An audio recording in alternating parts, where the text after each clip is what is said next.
పవన్ కళ్యాణ్ గారి చేతుల మీదుగా ఈరోజు పార్టీ కండువా వేసుకోవడం జరిగింది.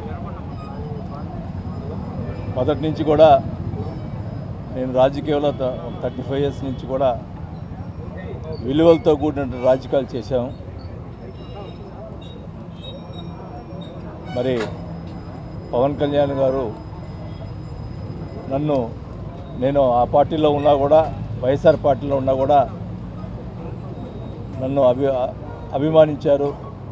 2-3 సార్లు కూడా వైఎస్ఆర్ పార్టీలో బాలినేని శ్రీనివాసరెడ్డి లాంటి వాళ్ళు మంచి వాళ్ళు ఉన్నారని చెప్పి కూడా ఆయన చెప్పడం జరిగింది. ఆ రోజు మేము వైఎస్ఆర్ పార్టీలో ఉన్నప్పుడు అప్పటి నుంచి కూడా నాకు ఆయన మీద మమకారం, ఆయనతో పయనించాలని చెప్పి కూడా కోరుకున్నాం జరిగింది. ఈరోజు ఆ అదృష్టం కలిగిందని చెప్పి కూడా నేను భావిస్తూ ఉన్నా. కొంతమంది చెప్తా ఉన్నారు, కూటమిని ఒంగోలులో బాలినేని శ్రీనివాసరెడ్డి చేరటం వల్ల కూటమి ఏదో ఇదవుతుంది అని కొన్ని ప్రచారాలు చేస్తూ ఉన్నారు. నేను ఒకటైతే చెప్తా ఉన్నా, అధ్యక్షుడు ఆయన మాట ప్రకారమే నడుచుకుంటాం తప్ప ఎక్కడ కూడా తేడా లేకుండా చేస్తామని చెప్పి కూడా తెలియజేసుకుంటా ఉన్నాం. అధ్యక్షుడు ఏం చెప్తే అది చేయడం జరుగుతుంది.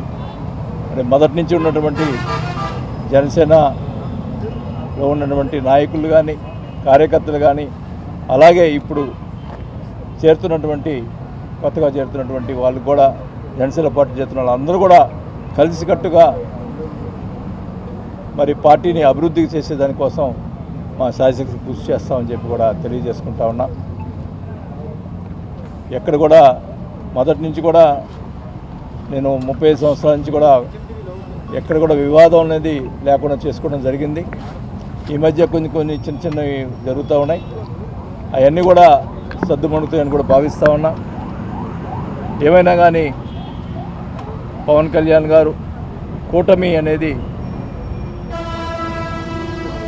ముందు కూడా ఈ కూటమి ఎప్పుడు కూడా కలిసి ఉండాలని చెప్పి కూడా నేను కోరుకుంటా ఉన్నా. మరి ముఖ్యంగా పవన్ కళ్యాణ్ నాయకత్వంలో ప్రకాశం జిల్లాలో జనసేన పార్టీని పైకి తీసుకొచ్చేదానికోసం, ఇంకా స్ట్రక్చర్ బాగా బిల్డప్ చేసుకునే దానికోసం మరి పాత ఉన్నటువంటి నాయకులు మరి అరుణ కానీ, రియాజ్, అదే బాల, వీళ్ళందరూ కూడా వీళ్ళతో పాటు కొత్తగా వచ్చిన అందరితో కలిసి జనసేన పార్టీని డెవలప్ చేసేదానికి మా సహాయకులు కృషి చేస్తామని చెప్పి కూడా తెలియజేసుకుంటూ, మరి ఈరోజు ఈ పార్టీలో చేతున్నందుకు మరి ఈ అవకాశం ఇచ్చినటువంటి పవన్ కళ్యాణ్ గారికి మరి అందరికి కూడా మొదటి నుంచి ఉన్నటువంటి నాయకులు మరి నాదెండ్ల మనోహర్ కానీ, ఇట్లాంటివి మరి నాగబాబు గారు కానీ, వీళ్ళందరూ కూడా నా కృతజ్ఞతలు తెలియజేసుకుంటూ మరి ఈరోజు ఈ కార్యక్రమాన్ని మరి ఒంగోలు నుంచి కూడా చాలామంది, ముందుగా అయితే ఎక్కువ మంది ర్యాలీ రాకూడదని చెప్పి అనుకున్నారు. మరి ముఖ్యంగా మరి ఈ పార్టీలోకి తీసుకొచ్చేదానికి ఎక్కువగా కృషి చేసినటువంటి అజయ్ గారిని ఎప్పుడు కూడా గుర్తుపెట్టుకుంటానని చెప్పి కూడా తెలియజేసుకుంటూ, ఒక మంచి మనిషి అజయ్. మరి అజయ్ గారి ఆయన మరి పార్టీలో ఉన్నటువంటి అందరితో కూడా నాకు ఎక్కడ కూడా ఇది కూడా లేదు, ఒక కులం మతం అనేది చూడండి, అందరూ కూడా సమానంగా చూసుకునే వ్యక్తిని. అందరితోటి మరి జనసేన పార్టీ నాయకులు అందరితోటి కూడా కలిసిమెలిసి మరి ఈ పార్టీ అభివృద్ధి కోసం నా సహాయశక్తి కృషి చేస్తామని చెప్పి కూడా తెలియజేసుకుంటూ సెలవు తీసుకుంటాం. సార్, ఈ రోజు కూడా దామచర్ల జనార్దన్ రెడ్డి ఓపెనింగ్ స్టేట్మెంట్ ఇస్తున్నారు. ఎలా చేర్చుకుంటారు జనసేనలో అంటూ ఆయన చేర్చుకున్నప్పుడు మనమే ఇప్పుడు ఇవన్నీ ఇప్పుడు మాట్లాడేది కాదు. ఇప్పుడు నేను కూటమిలో చేరాను, ఒకరెవరో మాట్లాడారని చెప్పి నేను మాట్లాడటం అనేది జరగదు.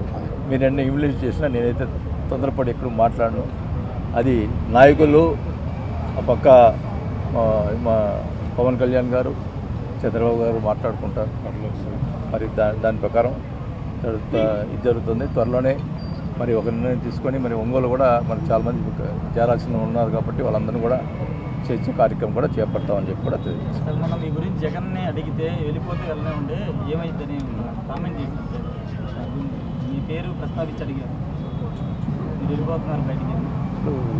ఆయన మనం అంటే లెక్కలేదు తనము. మరి మనం ఏం చేస్తాం, మనకు మేమైతే రాజశేఖర రెడ్డి గారు చనిపోయిన తర్వాత జగన్మోహన్ రెడ్డి గారి పార్టీ కోసం 4 సంవత్సరాలు మంత్రి ఉన్నా కూడా వదులుకొని వచ్చిన వ్యక్తిని.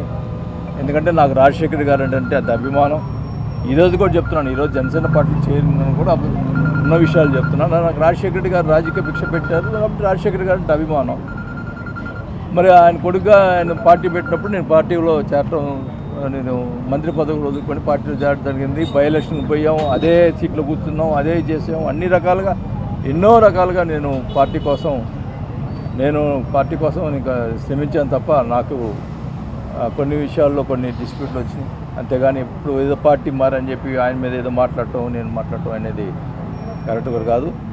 నేను ఈరోజు మా నాయకుడు పవన్ కళ్యాణ్ గారు, నేను ఖచ్చితంగా పవన్ కళ్యాణ్ గారి నాయకత్వంలో పనిచేస్తానని చెప్పి కూడా తెలుసు. జిల్లా పార్టీ బాధ్యతలను చూసుకోమని చెప్తారా పవన్ కళ్యాణ్ గారు? డిస్కషన్ చేరింది. ఇప్పుడు నేనేమన్నా పదవి కోసం నేను ఎప్పుడు కూడా పాకులాడేవాడిని కాదు. ముందులా నా కోసం అభిమానంగా వచ్చిన వాళ్ళు మొదటి నుంచి జనసేన ఉన్నటువంటి వాళ్ళు బాగుండాలని కోరుకుంటాను తప్ప నాది నేను పర్వాలేదు. నేను 5 సార్లు ఎమ్మెల్యే అయ్యాను, 2 సార్లు మంత్రి అయ్యాను. రాజకీయం ఉన్నా పదవి ఉన్నా లేకపోయినా పర్వాలా. నాతోటి బాగున్న వాళ్ళు మా పార్టీలో ఉన్న బాగుండాలి అని చెప్పి కోరుకునే వ్యక్తిత్వం ఉంది తప్ప నేను పదవి కోసం ఎప్పుడు కూడా అరులు దాచలేదు. మీకు గుర్తుందో లేదో 2.5 సంవత్సరం తర్వాత అందరిని మంత్రులు తీసేస్తానన్నప్పుడు నేను ఫస్ట్ స్టేట్మెంట్ ఇచ్చాను. మంత్రులందరినీ కూడా తీసేస్తా ఉన్నాడు జగన్మోహన్ రెడ్డి గారు, అందరూ కూడా స్వాగతిస్తాం అని చెప్పించాను. కానీ మాట మార్చి మరి తర్వాత ఆయన 12 మంది నుంచి 11 మమ్మల్ని తీసేశారు. ఎందుకు తీశారో మాకు అర్థం కాదు. ఎందుకు ఉంచారు, వాళ్ళని ఎందుకు ఉంచారో, వాళ్ళు ఏం మంచి చేశారో, మేము ఏం తప్పు చేసామంటే మరి సరిగ్గా తెలియాలా. ఎక్కువ శాతం ఫ్లెక్సీలు చెప్పి చాలా ఇబ్బందులు పెట్టారు. మీరు అక్కడ అడ్డుకోవడానికి అది అయిపోయింది. ఏమైనా చర్చించారా? పవన్ కళ్యాణ్ గారు తీసుకెళ్లారా? ఇప్పుడు అందరి అన్ని విషయాలు పై వాళ్ళు తెలుసు, వాళ్ళు చూసుకుంటారు. అట్లాంటివి ఏం జరగకుండా చూసుకుంటామని చెప్పారు. ఓకే.